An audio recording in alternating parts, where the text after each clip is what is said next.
My family threw a birthday party to trick me into signing away my $12 million inheritance, but what my grandma prepared turned their greed into destruction.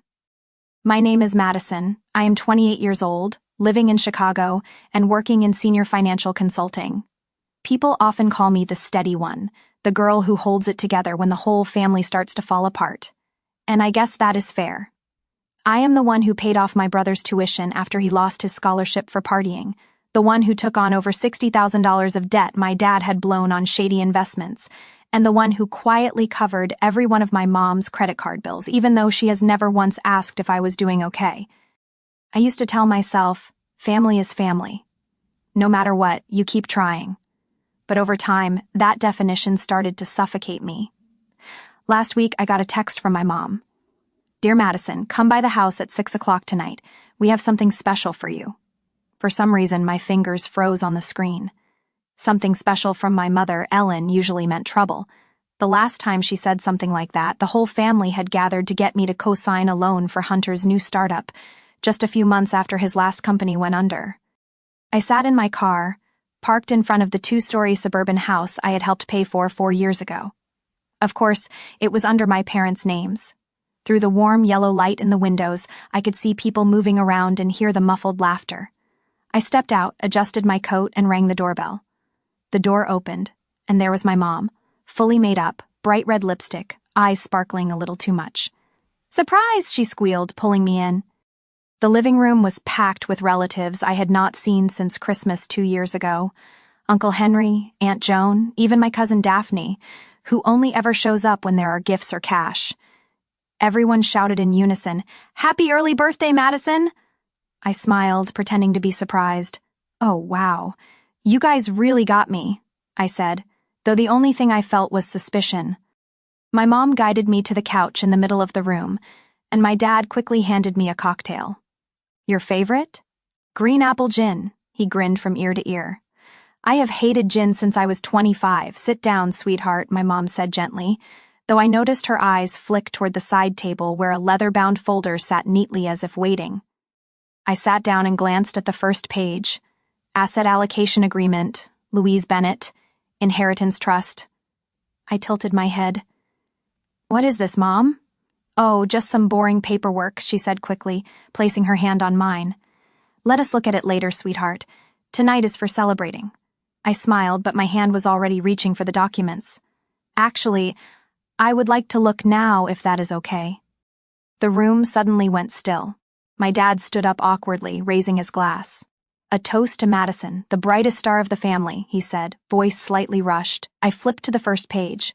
My eyes stopped at one sentence. "I, Madison Claire Bennett, hereby relinquish all rights to the Louise Bennett Inheritance Trust."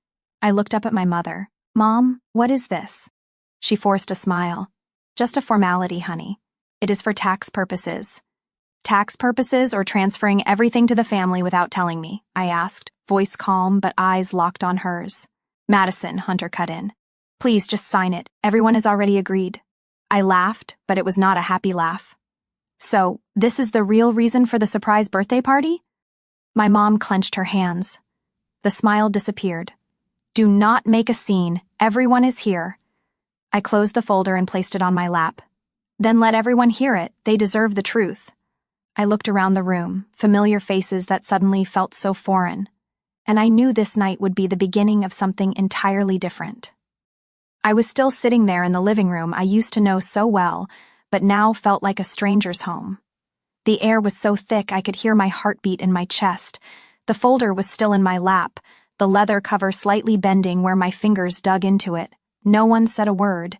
Every pair of eyes had one thing in common: avoidance. Hunter stared at the floor, fingers interlaced tightly. Daphne was tapping away on her phone like any notification was more important than this. My mother, Ellen, still wore that forced smile, but I could see the unease behind her eyes. I turned to my dad. Even he looked uneasy. "Dad, Mom, why would you do this? If this was really about Grandma's estate, why not just talk to me honestly?" My mother cleared her throat, then walked closer, voice syrupy but sharp. "Sweetheart, I know you always worry too much, but this is not a big deal. I just thought if the inheritance were under our management, it would be more convenient. You do not really need more money, do you? You already have everything. I let out a dry laugh. Convenient for who, Mom? Why trap me like this at a party you called a surprise? I thought I was family, not a financial asset. A gravelly voice spoke from the corner. Lauren, that is enough. It was my Uncle Ray. You are making everyone uncomfortable. Really? I turned to him. Then I guess I should apologize for not signing away the last legal tie I have to my grandmother. Reagan, my best friend, stepped up beside me. I had not noticed she was there, but now she was. Eyes steady, ready if I needed her. Lauren, my mom snapped, the smile gone now. Do not turn this into a drama. I stood up, lifting the folder with 2 fingers like it might stain.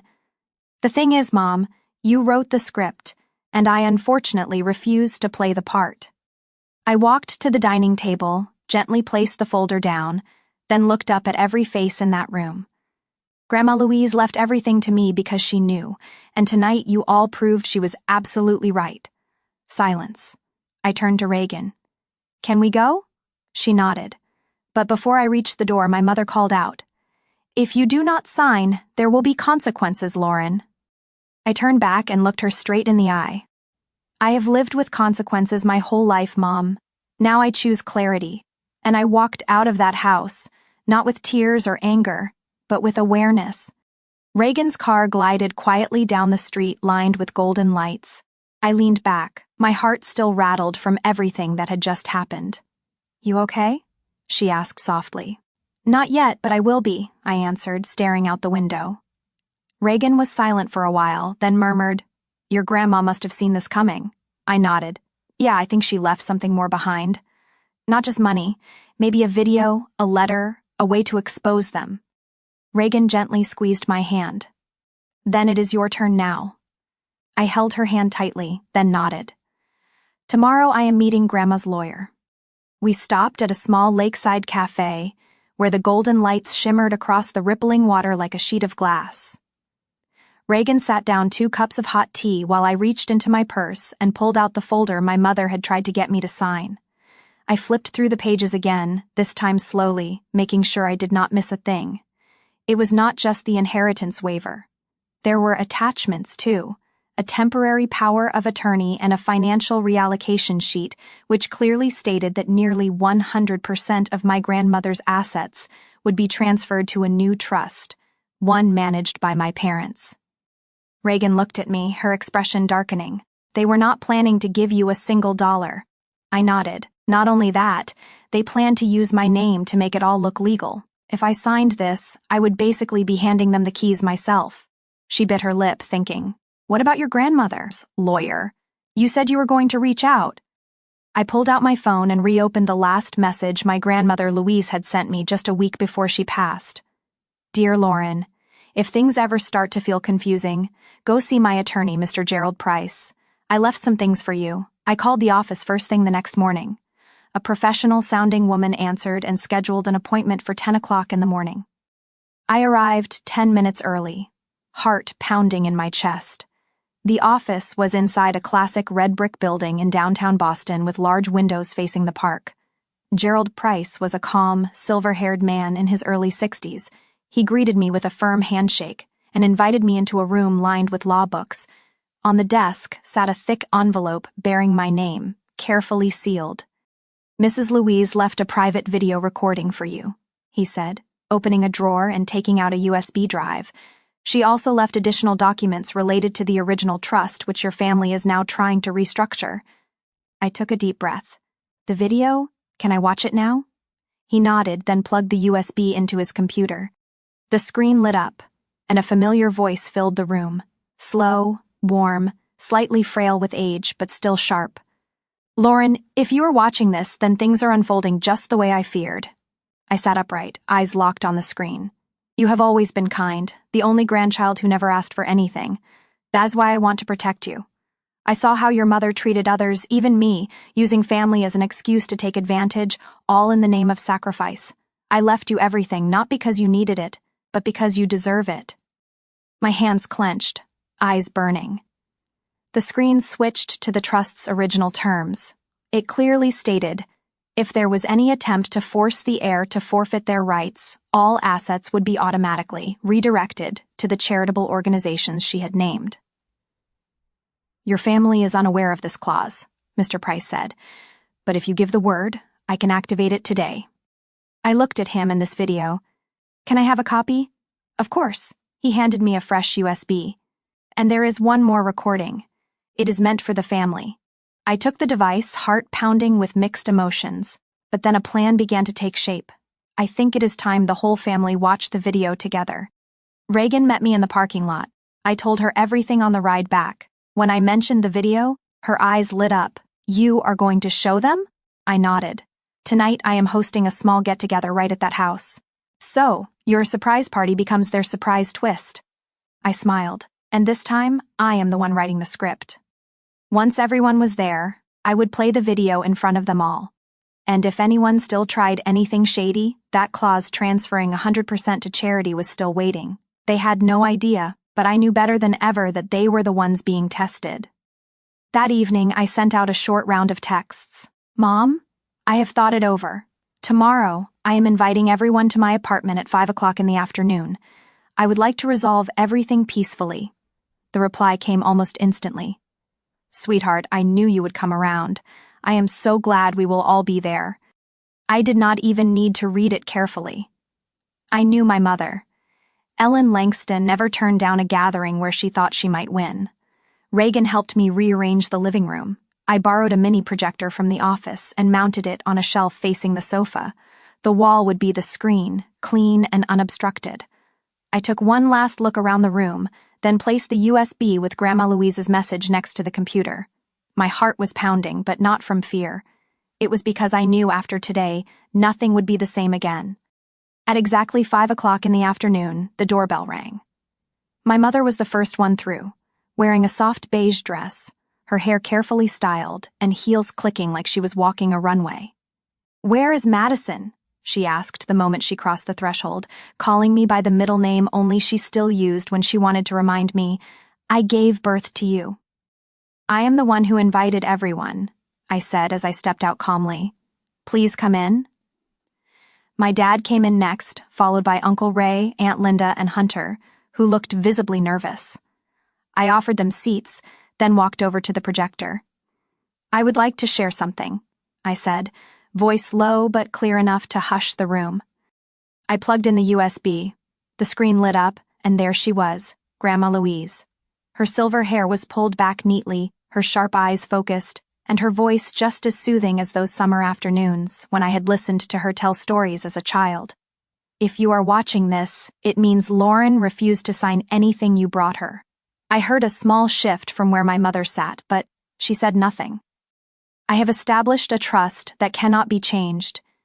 Everything I left belongs to Lauren, the only grandchild who never demanded, never manipulated, and never disappointed me." Hunter looked down. My mother shifted in her seat. My dad stared at the screen in disbelief. "This trust has 3 clear conditions. 1. It is to be used only for personal living expenses, housing, healthcare, education. 2. It may be invested in independent ventures with no family ties. 3. It can be donated to verified charities." I glanced at my mother. She was staring at me, not with anger, but panic.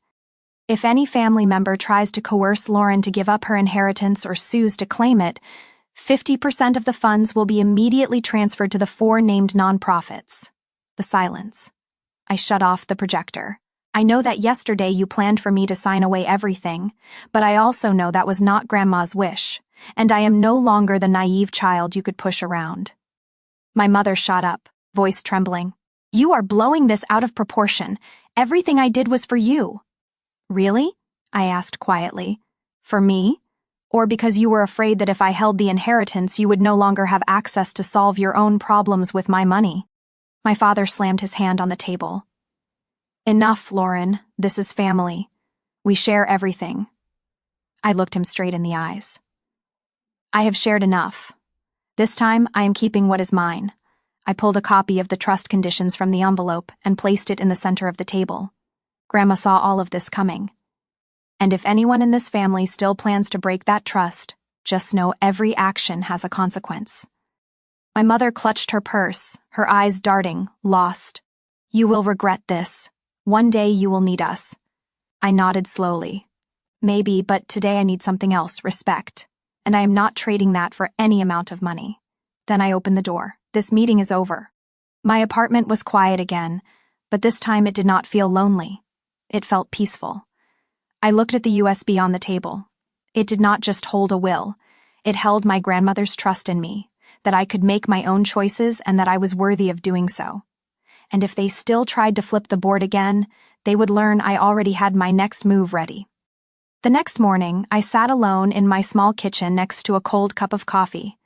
Grandma Louise's USB was still in my coat pocket, but in my hand was a thick folder personally given to me by Attorney Gerald after our first meeting. "Your grandmother was meticulous," he had said, handing me the clearly labeled documents year by year.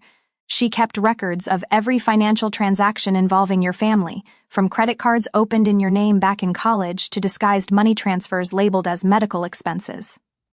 I had no idea how long I sat there flipping through each page, bank statements, printed transcripts of audio recordings, but by the time I folded the last paper, I knew one thing for sure. This time I was not just defending myself. I was telling the truth. 2 days later, I called my father to meet just him. No mom, no Hunter. We met at a quiet cafe in Brooklyn, where he used to take me for pancakes when I was a little girl. But there was no family breakfast today, just a reckoning. My father, Richard Langston, was 10 minutes late. He walked in with a sheepish smile. "Sorry, traffic, but thanks for meeting me." I nodded, motioned for him to sit, then placed a thick envelope on the table. "I did not invite you to reconnect. I asked you here to be clear about a few things." He looked at the envelope, frowning. "What is this?" I slid it toward him. "Documents, loans you took out under my name, credit cards Mom opened but drained from my student account, and records of the times you both asked for money to help Hunter that ended up in Mom's personal account in Florida." "Abra," he chuckled nervously. "You have got it all wrong, Lauren. It was all for the family. Everyone does this." I looked him dead in the eyes. "For the family? Do you know that when I was 21, I worked 3 jobs to pay off that credit card debt while you were in Atlantic City gambling it away?" His face froze. I continued, voice calm.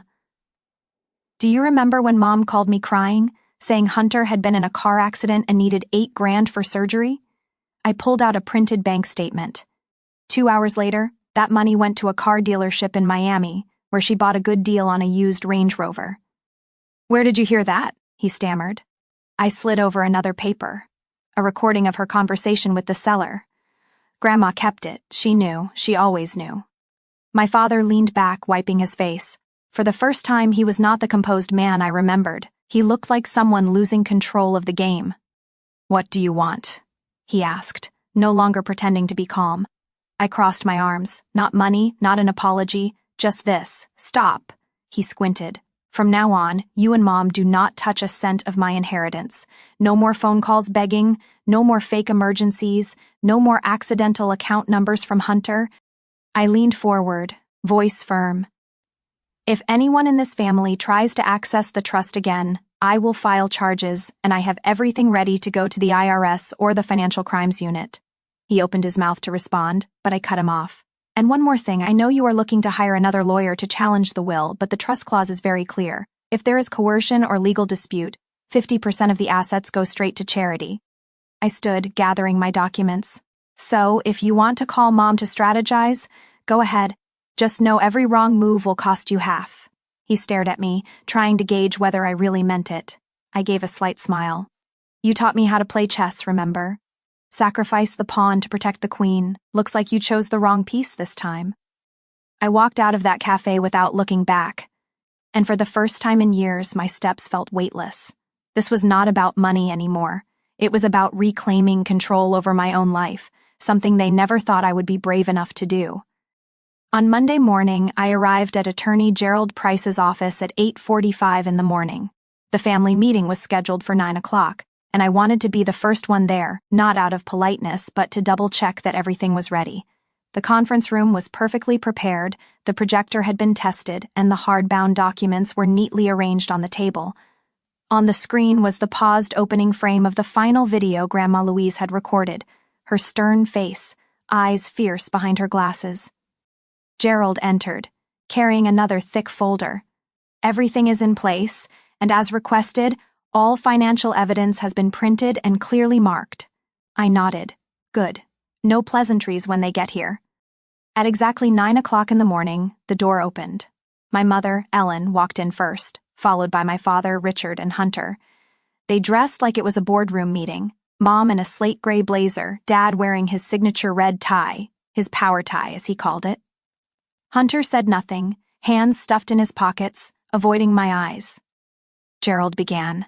Thank you all for arriving on time. We are here to watch the final video left by Mrs. Louise Olson and to disclose the final terms of the estate and company shares. My mother scoffed lightly. I hope this one is not as theatrical as that surprise video at her house. I did not reply. I just hit play. The screen lit up, and Grandma's voice rang out firm and clear. If you are watching this, then things have gone exactly as I expected. Ellen, Richard, I know everything you have done, from unreported withdrawals to using company funds for personal expenses. Every transaction, every bank statement, every falsified report documented. My mother's face went pale. My father glanced nervously at Gerald, as if hoping he would turn the video off. I have transferred full ownership of Langston and Hartley, the company I co-founded with my husband, to Lauren. She is the only one in this family who has not used our name for income, has not lied, and has not cloaked greed in family loyalty. Hunter looked up, stunned. My mother jumped to her feet. Absolutely not. That company is my father's legacy, and now it belongs to the only one who still honors that legacy, I said, rising. I am the legal heir, and here is the ownership transfer, notarized and filed. I placed the signed agreement and registration documents from Gerald in front of them. This is illegal, my father yelled, slamming the table. I am still the acting CEO. I have rights. You have rights until you are forced to resign, I interrupted. And that is already underway. Here is your resignation letter. If you refuse to sign, all financial records, including misused company funds, will go to the SEC for investigation. I slid another file across. Inside are records of payments made to Riverfront Casino under a false name and invoices from the luxury hotel Mom used for her weekend conferences. No one said a word. Gerald added, Furthermore, if anyone attempts to interfere with this transfer or threaten the heir, the trust's asset protection clause will activate, transferring half the inheritance value to financial abuse recovery organizations. I looked at my mother. You used to say I was too sensitive, but you were wrong. I was just too patient. My father's hand shook as he reached for the resignation letter. If I sign this, will you stay quiet? I do not want to hurt the family's name, I said. But if you keep trying to manipulate me, I will not hesitate to bring the truth to light. Richard looked at my mother. She said nothing. Her face was ghost white, lips tightly pressed. Finally, he signed. I gathered the papers, looked at them one last time. From this point on, all shared family assets will be independently audited. All secondary credit cards are canceled. The company apartment is reclaimed. Discretionary funds are frozen. Hunter muttered, Lauren, this has gone too far. I turned to him. No, Hunter. This should have ended long ago. Today it is just being rewritten with the truth. The conference room door closed softly behind me. No slam, no drama. But I knew to them that sound echoed louder than any final word, and I did not look back. I did not need to. 2 weeks after that fateful meeting, I officially took over as the new CEO of Langston and Hartley, the company my grandmother Louise had helped build from the ground up with my great-grandfather when it was just a small law office in Cambridge. Today, it is one of the most respected investment advisory firms in New England, and I, the granddaughter once dismissed as just the accountant, was now sitting in the top-floor office where my father's nameplate had hung for over 20 years. I did not change much about the office's appearance. I only replaced my father's old portrait on the wall with one of my grandmother's paintings, a forest path lit by the last light of day. I think she would have liked that. But I did not just take over the company. I did something else, something I believe was my grandmother's unspoken wish. I founded the Louise Olson Foundation, a nonprofit dedicated to providing financial education for young people and counseling for those manipulated financially by their own families. Most of the foundation's budget came from 20% of the company's profits, something I wrote into a board resolution, which passed, though not without surprise. But I knew that once they understood the purpose, they would come to appreciate it. That afternoon, I received a text from an unknown number. "Lauren, it is Mom. Your father just got out of the hospital. We need to talk." I took a few minutes before replying. Friday, 3 o'clock in the afternoon, my office. They arrived on time. My mother looked as polished as ever, though she seemed tired. My father looked noticeably older, his face gaunt after a recent hospitalization for mild heart failure. The arrogance was gone, replaced maybe with fatigue from too many failed schemes. "Lauren," my mother began, "we are not here to ask for money. We just want to hear from you." Clearly. I sat across from them. 2 small envelopes rested on the table. "I am not trying to shut you out forever, but I cannot be the family's financial fallback anymore." I slid the envelopes toward them. Inside are lists, independent financial counseling centers, and a treatment program for gambling and compulsive spending. I am willing to pay for these if you are truly ready for a fresh start, but I will not write another check to patch over bad decisions. My mother hesitated. "Do you think we are horrible people?" I shook my head gently. "I think you are people who never learned how to set boundaries, and worse, you never let me learn to set mine." My father spoke softly. "I made mistakes. Not once, many times, but seeing you here, strong, in control, maybe that is the smartest thing your grandmother ever did." I did not respond, not because I was not moved, but because I have learned not to base my future on someone else's remorse. They left quietly. No hugs, no further asks. That evening, I returned to the foundation office where a group of college students was setting up for a seminar on recognizing financial abuse within families. I stood in the back of the room, quietly observing. No one realized I was the founder, and I liked it that way. Reagan arrived late carrying 2 bubble teas. Word is Hunter's younger sister just signed up to volunteer. I smiled. Good. At least the next generation still has hope. She handed me a paper website draft for the foundation. "What do you want under the About Us section?" I paused for a moment, then wrote, "We believe family should never be a place where you fear your finances, and real love never comes with a price tag."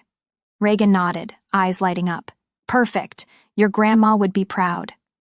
I looked out the window where the city lights shimmered like Christmas. For the first time in years, I felt no tug-of-war between gratitude and guilt. I did not owe anyone anything anymore. And at last, I was living a life that was fully mine. I used to think blood ties were sacred, unchangeable, that no matter how many times you were hurt, you kept forgiving because they were family. But the truth is, some ties only exist to weigh you down, and if you are never brave enough to let go, you will stay trapped in an endless loop of self-sacrifice. That fall, as golden leaves blanketed the path leading to Langston and Hartley's headquarters, I stepped into a new chapter. No more emergency calls, no more veiled texts about money, no more guilt each time I said no to someone who once called me the good girl. I lived in a modest apartment near Boston Common, nothing extravagant but cozy enough that every night I came home, I no longer felt lost. On my bookshelf were new photos, me, Reagan, and the Foundation's first team on a site visit in Vermont, me and Hunter sharing the stage for the first time at the company's restructuring announcement, me and myself smiling into a mirror without pretending. One late evening, after a seminar on breaking toxic ties and blood relationships, Reagan sat beside me, hands wrapped around a warm cup of tea. "You think if your mom called again, would you answer?" I stayed quiet for a moment, then shook my head. "Not because I am angry, but because I understand.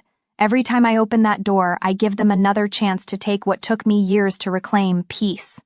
Reagan nodded, her eyes following the soft glow of the ceiling lights. "Your family did not lose you over money. They lost you because they never learned how to keep someone who they thought would never leave." Her words stayed with me into the next day, when I was invited to speak at a youth conference for those hurt by their own families. I walked up to the podium without a long speech, just a few notes and a truth I no longer hid. "My name is Lauren. And maybe the first thing I want you to know is you are not selfish for choosing to protect yourself." The room went silent. I went on. "I used to be my parents' bottomless wallet, the successful one, but behind closed doors were midnight calls, guilt trips. If you do not help, what will happen to us? I gave more than money. I gave my trust, time, and youth trying to hold together something called family peace. But I learned peace built on guilt never lasts." I looked down at the front row where Hunter sat quietly. He gave me a small nod, silent agreement. And then I realized, real family is not who gave birth to you. It is who stays when you dare to live as your full self. That could be a college friend, a CO worker who shares their lunch, or you who got back up, not for anyone else, but for yourself. As I stepped down, many in the audience stood and applauded, not because I was a CEO, but because I had once chosen to let go so I could begin again. That night, I sat alone at the foundation office watching the streetlights fade. On the desk was my grandmother's final handwritten letter, never made public. "Dear Lauren, if the day comes when you must choose between keeping your family and keeping yourself, remember, real family will never ask you to lose who you are. Choosing yourself is not abandoning anyone. It is the only way you can be whole and truly give. And if you must go, walk toward peace." I folded the letter and placed it in the drawer. Peace, not something I was given, but something I learned to create. And for the first time in my life, I knew this for certain. I do not need anyone's permission to be happy.